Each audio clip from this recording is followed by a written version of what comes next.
दफनभूमीमध्ये एका थडग्यावरती एक सुंदर वाक्य वाचलं, मैं अहम था वही मेरा वहम था.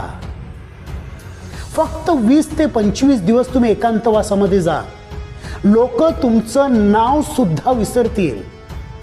मनुष्य जीवनभर अशा अहंकारामध्ये जगतो की मी लोकांकरिता किती विशेष आणि महत्त्वपूर्ण आहे. वास्तविकता मात्र ही आहे की तुम्ही असण्या नसण्याने कुणाला काहीही फरक पडत नाही, कुणाचं काही अडत नाही. हा, थोडीशी गैरसोय होईल, थोडीशी आठवण येईल, पण कुणाचं काही अडणार मात्र नाही. माणसाला आयुष्यभर असं का वाटतं की मी गेल्याने माझ्या कुटुंबाचं, माझ्या समाजाचं, माझ्या बिझनेसचं आणि माझ्या कंपनीचं कितीतरी अडेल. हा फक्त